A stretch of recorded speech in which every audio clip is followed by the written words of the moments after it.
Saudara-saudariku, janganlah menghakimi. Dalam kehidupan setiap hari sering kita dengar atau melihat bagaimana orang saling menghakimi satu sama lainnya karena suatu hal. Umumnya orang muda menghakimi orang lain karena ketidaksukaan atau teringat akan sesuatu yang buruk atau yang tidak menyenangkan yang pernah dialami, tetapi belum tuntas diolah, sehingga senantiasa mengganggu orang tersebut. Pengalaman traumatis itu menjadi energi yang begitu negatif, yang membuat orang semacam menghalalkan cara untuk mencapai tujuannya. Ini terjadi karena orang belum tuntas mengenal dirinya sendiri secara penuh dan utuh, dan memproses apa yang dialaminya. Orang belum selesai dengan bisnis dirinya sendiri. Orang seperti ini selalu bertopeng. Ia berpura-pura baik, tetapi ia menyimpan benci, iri dan dengki yang membuat dirinya bisa meledak dengan tindakan sarkasme, hoax, atau juga senang menyebarkan gosip. Tujuannya untuk mempengaruhi persepsi orang supaya dia dikesan baik. Ini bentuk paling buruk dari menghakimi orang tanpa proses yang benar. Dampaknya bisa merugikan orang lain, membunuh karakter orang lain, atau membunuh orang secara perlahan-lahan. Menghakimi orang lain secara tidak prosedural adalah kekuatan destruktif yang merugikan kehidupan bersama, entah itu dalam rumah tangga, dalam masyarakat, atau juga organisasi-organisasi sosial di mana kita menjadi anggotanya. Menghakimi orang tanpa melalui proses yang benar adalah ekspresi negativity, ekspresi kekuatan negatif yang mendominan seseorang, yang dalamnya melihat orang lain sebagai objek penyalurannya.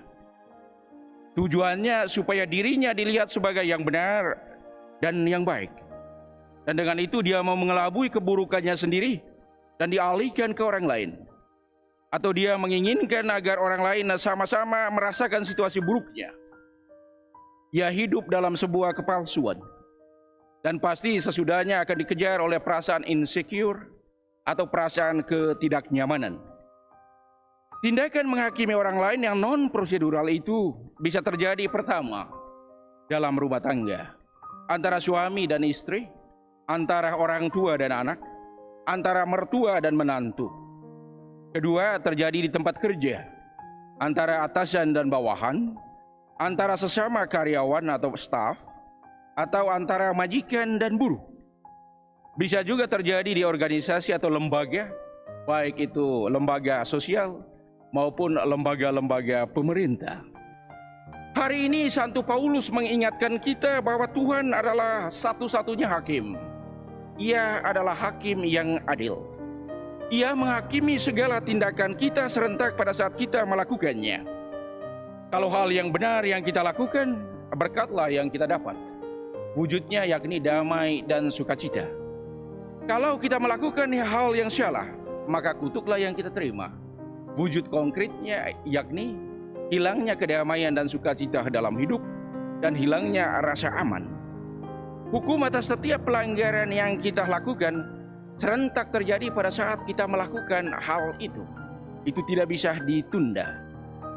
Bentuk konkretnya yakni kedamaian ditukar dengan kecemasan, harapan diganti dengan keraguan, kepastian ditukar dengan ketidakpastian, ketenangan diganti dengan kegelisahan. Ganjaran untuk setiap yang kita lakukan tidak diberikan sesudah kita meninggal, tetapi langsung di saat ini, di tempat di mana kita melakukan itu dan sesudahnya. Dan sesudah kita meninggal, ganjarannya akan dilipat gandakan. Kalau yang baik, maka lipat gandalah berkat yang kita terima. Kalau tidak baik, kutuklah yang kita dapat. Berkat dan kutuk itu kita sendiri yang memilihnya. Melalui tindakan kita, melalui perbuatan kita, melalui kata-kata kita setiap hari. Cara hidup kita setiap hari mengisyaratkan berkat atau kutuk yang kita dapat. Kalau kita melakukan yang benar, yang adil, berbela rasa, maka berkatlah yang kita terima. Dan setiap kali kita melakukan hal-hal baik dalam hidup, pasti pertama-tama kitalah yang merasakan, kitalah yang menuainya, damai dan sukacita dalam diri kita sendiri. Karena itu Santo Paulus mengingatkan, hendaknya setiap orang yang telah mengikuti Kristus melalui pembaptisan, yang adalah pelayan Tuhan, dituntut dari mereka, yakni supaya dapat dipercayai. Dalam kehidupan setiap hari, ada 3 keutamaan yang orang Kristen, setiap orang Katolik miliki, yakni puasa, doa, dan amal kasih. Puasa tanpa doa itu namanya diet.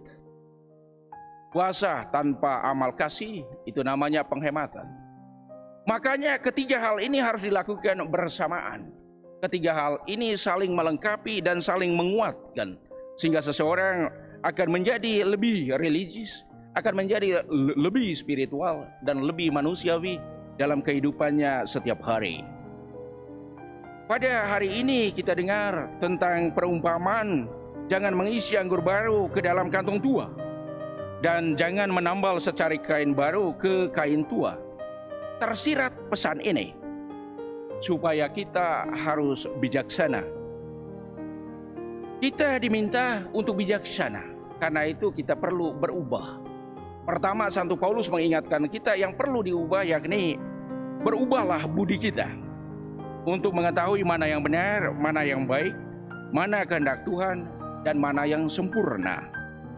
Anggur baru harus disimpan di kantong yang baru untuk bisa memahami zaman dan untuk bisa mengerti zaman sekarang ini. Kitanya mesti juga menggunakan cara zaman sekarang untuk memahaminya. Itu tidak berarti kita meninggalkan segala sesuatu yang lama, tetapi kita menggenggam, kita merangkul nilai-nilai yang lama itu sebagai landasan untuk kita berpijak saat sekarang, untuk menilai situasi-situasi baru atau zaman saat ini.